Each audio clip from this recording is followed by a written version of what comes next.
చేస్తున్న నేపథ్యంలో కొంతవరకు సమస్యలు అయితే కొలిక్కి వస్తున్న నేపథ్యంలో ఇంకా ఎలాంటి సమస్యలు ఉన్నాయి, ఈ బొండపల్లి మండలంలో ఉన్నటువంటి గిరిజన గ్రామాల పరిస్థితి ఏంటి మనతో వివరించేందుకు గిరిజన ఆదివాసీ సంఘం రాష్ట్ర ఉపాధ్యక్షుడు తుమ్మి అప్పలరాజు ఉన్నారు. చెప్పండి.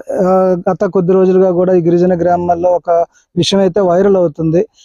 ముఖ్యంగా ఈ గ్రామాలు ఎప్పుడూ చూడనటువంటి గ్రామాల్లో విద్యుత్ కాంతులు వచ్చాయి. దానికి కారణం పవన్ కళ్యాణ్ అని చెప్పి అంటున్నారు. మీ పోరాటాల వల్ల కూడా అవి వచ్చాయని చెప్పి కొంత ప్రచారం కూడా జరుగుతుంది. ఇంకా మిగిలిపోయిన సమస్యలు ఏంటి, వాటిని పవన్ కళ్యాణ్ ఎందుకు పరిష్కరించాలని మీరు కోరుకుంటున్నారు? సార్, చివరగా మీరు మాట అన్నారు, పవన్ కళ్యాణ్ గారు ఎందుకు పరిష్కరించాలి, మీరు ఎందుకు కోరుకుంటున్నారు అన్నానికి కారణం ఏంటంటే సార్, ఇదే గ్రామాల నుండి మేము కలెక్టరేట్లకి ఐటీడీపీఓ ఆఫీసులకి చాలా సార్లు సార్ మాకు నీళ్ళు ఇవ్వండి, కరెంట్ ఇవ్వండి, రోడ్లు ఇవ్వండి అని ఆర్జీలు ఇచ్చేటప్పటికి కూడా గ్రామంలోకి ఒక విఆర్ఓ కానీ ఒక సెక్రటరీ కానీ ఎవరో కూడా వచ్చి మీరు ఎందుకు ఆర్జీ ఇచ్చారు, మీ సమస్య ఏంటి ఉందని రాసుకున్న నాయకుడు ఉండేవాడు కాదు సార్. అయితే మేము ఎప్పుడైతే బొబ్బుల్లో పవన్ కళ్యాణ్ గారు గిరిజన గ్రామాలకి మంచి అడవితల్లి మార్గం అని చెప్పి అడవితల్లి బాటని ఏర్పాటు చేసి పిఎం జన్ నిధుల నుండి తీసుకుని వస్తున్నారు అని ఉద్దేశంతో పవన్ కళ్యాణ్ గారికి ఒకసారి విషయం చెప్పుదామని చెప్పి ఒక 3 సార్లు జనవాణి కార్యక్రమాల్లో ఏర్పాటు చేయడం జరిగింది సార్. జనవాణిలో కూడా మేము రిప్రజెంటేషన్ ఇవ్వడం జరిగింది. మీరు రిప్రజెంటేషన్ ఇచ్చిన వెంటనే మాకు తెలియకుండా అధికారులు రివ్యూ తీసుకుని అధికారులు దానికి సంబంధించిన రివ్యూ తీసుకొని అక్కడ సమస్య పరిష్కారం అవగానే అప్పుడు మాకు అర్థమైందండి, ఎవరికి లెటర్ ఇస్తే సమస్య పరిష్కారం అవుతుందని మేము బాగా తెలుసుకొని నేరుగా పవన్ కళ్యాణ్ గారికి చెప్తే మా విషయాలు బయటకు వస్తున్నాయి, మాకు సమస్యలు పరిష్కారం అవుతున్న ఉద్దేశంతో బొబ్బుల్లో కూడా మేము ఉరితాళ్ళు వేసుకొని అయ్యా మా కరెంట్ ఇప్పించండి అని చెప్పగానే పవన్ కళ్యాణ్ గారి బొమ్మ చూడగానే ప్రజలందరూ కూడా ఇతనితో పని అవుద్దని చెప్పి షేర్ చేయడం మొదలు పెట్టారు సార్. వెంటనే 10 సంవత్సరాలు పెట్టి కలెక్టర్ ఆఫీస్కి వెళ్ళి ఆకులు కట్టుకొని గోసులు కట్టుకొని ధర్నాలు చేస్తారు రాని అధికారులు పవన్ కళ్యాణ్ గారికి మేము సాయంత్రం 6 గంటలకు మేము ఒక వీడియో పెడితే తెల్లారి 9 గంటలకల్లా సుమారు 16 డిపార్ట్మెంట్లు గ్రామసభ నిర్మాణం చేశారని. అది అప్పుడు మాకు అర్థమైందండి, పవన్ కళ్యాణ్ గారి దృష్టిలో పెడితే అవుతావి అనేసి మాకు అర్థమైంది. అందులో భాగంగా ప్రతి గూడ సమస్యలు కూడా నేరుగా కలెక్టర్ గారికి చెప్పడం, అలాగే సీఎం డిప్యూటీ సీఎం గారికి ఛాంబర్కి కూడా మేము చేరవేయడం, వాటితో పాటు సోషల్ మీడియాలో కూడా పవన్ కళ్యాణ్ గారిని ఫోటో పట్టుకోవడానికి మంచి చేసేటప్పుడు మంచి చేశారని చెప్పాలి, మాకు కావాల్సింది అనేటప్పుడు కావాలని అడగాలి.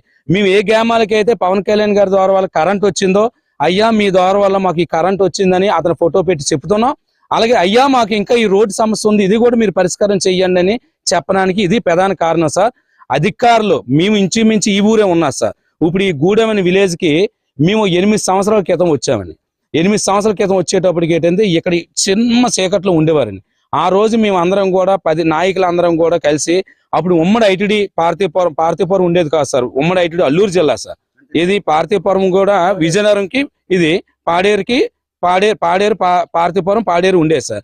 అప్పుడు ఇద్దరికి కూడా లక్ష్మీ సార్ పీవా గారు ఉండేటప్పుడు ఆయనకు ఒక రిప్రజెంటేషన్ ఇచ్చాం సార్, ఇన్ని గ్రామాలన్నీ కూడా కరెంటుతో ఉన్నారని చెప్తే అప్పుడు పిఎం జన్మ అంటే ఆ రోజులో ప్రధానమంత్రి రోజు పథకం కింద ఇవన్నీ సర్వే చేసి సుమారు 16 పైనే ఇవి వేశారు. అయితే ఇది వేసింది కూడా విజయనగరం జిల్లాని వేయలేదు సార్, ఇది అల్లూరు జిల్లాని చేశారు. అప్పుడు మాకు కావాల్సింది ఎలుగు, ఆ ఎలుగు రూపంలో ఈ చుట్టుపక్కలన్నీ కూడా చేసాం. అప్పుడు మేము నిర్ణయించుకున్నామండి, ఎప్పటికైనా మనకి కళ నెరవేరాలి అనుకుని ఆశపడి చూస్తే భగవంతుల్లాగా పవన్ కళ్యాణ్ గారు వచ్చారు. పవన్ కళ్యాణ్ గారు వచ్చిన తర్వాత అప్పుడు యాక్చువల్ చెప్పండి గూడెం ఉన్న విలేజ్ పంచాయతీ అధికారులు వెళ్ళరండి. ఈ రోజు కూడా మీకు చెప్తే నమ్మరు, ఓటు నీళ్ళు తాగుతుండ్రు. ఈ రోజు అయితే భగవంతుడి దయ వల్ల ఇక్కడ మా బోర్ వచ్చింది కదా సరిపోయింది, పైన ఓటు నీళ్ళు తాగుతుండ్రండి. అలాంటి గ్రామాలు కూడా మేము మెసేజ్ పెట్టిన మరుక్షణంలో 420 తంబాలు కరెంట్ వేసి వాళ్ళ గుండెల్లోనూ ఎలుగు నింపారని, అలాగే రోడ్డు కూడా వేసి మా జీవితాలు ఎలుగు దింపి మా జీవితాలు. ఒక విషయం మాట్లాడుకుందాం, ప్రభుత్వాలు ఎన్నో ఉన్నాయి, సమస్యలు ఎప్పటి నుంచి ఉన్నాయి.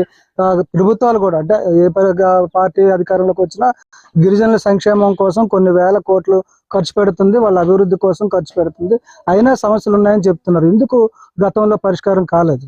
సార్ కరెక్టే, గతంకి ఇప్పుడు మనం తేడా చెప్పుకోవాలి కదా. మీరు వెళ్తున్న ప్రతి ప్రాంతంలో కూడా అడవి తల్లి బాటానిస్ ఉంటుందండి, గతంలో ఎవరు పెట్టలేదు సార్.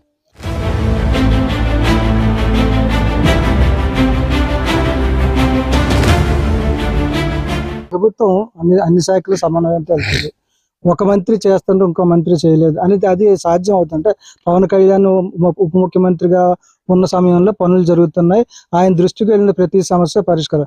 మిగతా మంత్రులు చేయడానికి అవకాశాలు ఉండి చేయకపోవడమా, లేదంటే ఆయన చేస్తున్నాడు కాబట్టి ఆయనకు సహకరించి ప్రభుత్వం ముందుకెళ్తుంది అనుకోవచ్చా, ఎలా అనుకో? సార్